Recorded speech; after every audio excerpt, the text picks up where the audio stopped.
Hace tiempo quería leer toda la obra de este autor porque toca dos géneros que me fascinan, novela histórica y novela negra. Así que me propuse leer todos sus libros que tocan estos géneros. Este libro se llama El asesinato de Pitágoras, de Marcos Chicot, lanzado en septiembre de 2013. Consta con 672 páginas y ha ganado muchos premios. ¿De qué va? Era el año 510 a.C., en la Magna Grecia vivía el filósofo Pitágoras, uno de los hombres con más poder, respetado, admirado y envidiado por igual de su época.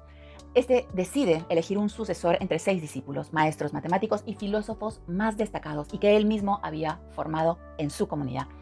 Pero se dan una serie de asesinatos al interior de esta comunidad. Los asesinatos son de estos candidatos justamente. Al parecer había un traidor al interior de la orden pitagórica. ¿Pero quién? Y estos asesinatos parecen enigmas perfectos porque no había forma de encontrar una sola pista más que los cuerpos inertes de las víctimas. Entonces, Pitágoras recurre a un investigador egipcio, policía de la época, conocido por haber desenmarañado en el pasado asuntos parecidos en la corte del faraón.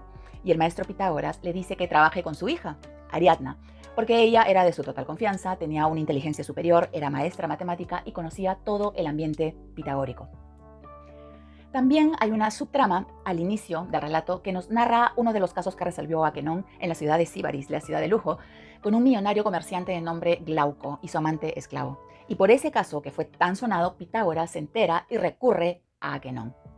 También tenemos una historia desgarradora de uno de los personajes más entrañables del relato que sucedió en el pasado y que dejó marcas muy profundas en su espíritu. Y es ahí donde empieza este relato. Vamos a conocer personajes muy interesantes, con una inteligencia superior pero desviada, a políticos y militares corruptos, siempre tan permeables y propensos a la corrupción a cambio de unas monedas de oro. También veremos actos heroicos muy conmovedores y emocionantes. Y por supuesto vamos a ver el inicio de un gran amor. Es un libro que me ha fascinado de principio a fin. Tengo muchas cosas que decir, que no sé por dónde empezar. A ver, los personajes. El autor va construyendo a los personajes de una manera notable, logra darle una voz distintiva a cada uno y nos van a enseñar y a dar lecciones de cómo se debe obrar para defender una causa, un ideal, una profesión o incluso un amor. En primer lugar, me gustó la historia de Ariadna, una mujer fuerte, valiente y que logró enfrentarse a sus miedos más profundos y vencerlos. Es una historia de determinación y de mucha fuerza. Ella es una sobreviviente y es un personaje muy inspirador. Su padre, Pitágoras, y el convivir en una sociedad pitagórica la ayudó muchísimo porque vamos a observar que ponían a la mujer en un plano donde no se acostumbraba a poner a la mujer en aquella época. Y eso justamente era lo que ella necesitaba. Aquenón, el egipcio, es un personaje redondo, un hombre inteligente, bueno, justo, respetuoso y que no gustaba mucho de los resultados exitosos de sus investigaciones. Aceptaba los casos porque de eso vivía, pero su trabajo era descubrir la mentira y siempre sería testigo de los crueles castigos que se impartía a los culpables. Y eso era lo que no le gustaba, le generaba una especie de cargo de conciencia. Él será, por supuesto, un pilar importantísimo en la novela y será imposible no empatizar con él. Tenemos a Pitágoras, por supuesto, cuyas ideas empezaban ya a traspasar fronteras y llegar hasta Roma. Era un sabio a quien le permitieron que fundara la comunidad pitagórica en Crotona para que la convirtiera en el centro de su iluminación. Era un hombre que siempre estaba varios pasos por delante de los demás y que al elegir a su sucesor estaba seguro de que esa persona cambiaría el mundo. Por eso debía meditar muy bien quién sería el elegido y su entorno lo sabía. Por eso se generó un clima enrarecido de cierta ambición. Siendo un hombre muy poderoso, pensaba que el poder terrenal no era el fin, era solo un instrumento con el que se debía lograr que el mayor número de personas vivan de acuerdo a los principios en los que creían. Por tanto, su doctrina hablaba de moral, de comprender las leyes de la naturaleza, de cómo crecer espiritualmente, de cómo ayudar a progresar a los demás, de difundir la verdad para que impere la sabiduría, la justicia, la paz, etc. Y lo más importante de su doctrina era que él creía que el poder se debía ejercer por los más capaces, solo después de que se hubieran comprometido a desarrollar una conducta justa y generosa. ¿Qué falta nos hace un Pitágoras ahora?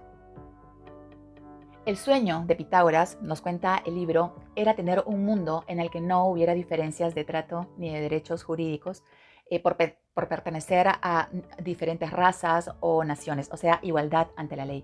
Una comunidad mundial basada en los principios de hermandad, de espiritualidad y de justicia.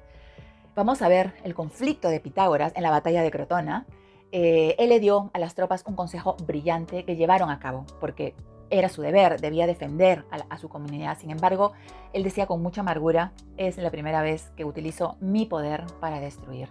Y ahí vamos a poder apreciar como lectores el contraste súper interesante entre Pitágoras y su antagonista, el villano de la novela.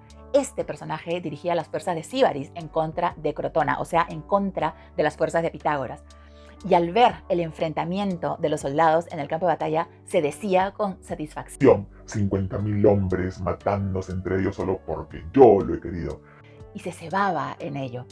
Él creía que para tener éxito en un plan, este debía ir en la misma dirección de las pasiones básicas humanas, o sea, la venganza, la lujuria, la ambición.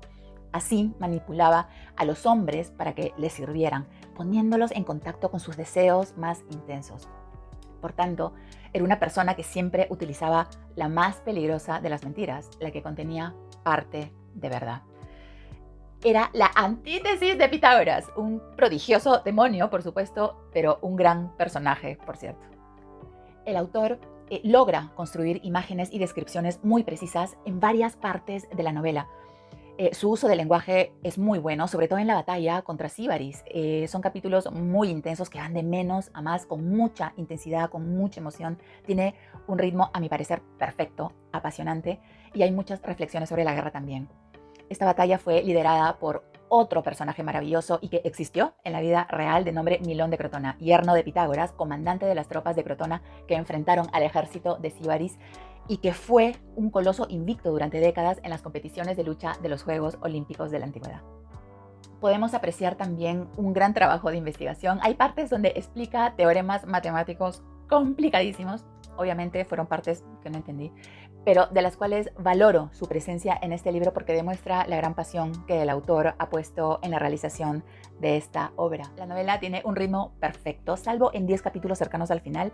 Tiene 140 capítulos, no es una novela corta. Y creo y percibo que ahí la hace muy larga, pero cuando pasamos estos capítulos es un ritmo trepidante. Todos los hechos se van decantando de una manera fascinante. Desde la primera página es una curiosidad constante por saber y conocer esta hermosa historia. Finalmente, es una historia cuyo eje es la venganza. Y esta se origina justamente en las pasiones humanas, la ambición, la envidia, la lujuria, y también nos muestra la lucha por el poder político y lo difícil que es ser moral y ético en una actividad como la política instalada en la corrupción. Esta es una historia maravillosa, un libro hermoso. El autor nos hace reflexionar y pensar como pocos y además nos regala un final perfecto. Mi segunda lectura será La Hermandad, la continuación de este libro, así que voy a leer de todas maneras. Antes de despedirme, quisiera decir algo con relación al autor. El 10% de lo que obtiene de las ventas de sus libros va destinado a organizaciones de ayuda a personas con discapacidad intelectual. Y eso dice mucho del autor. Bueno, eso ha sido todo por hoy, así que recomiendo su lectura. Lean este libro porque la van a pasar muy bien. Disfrútenlo y hasta una nueva reseña.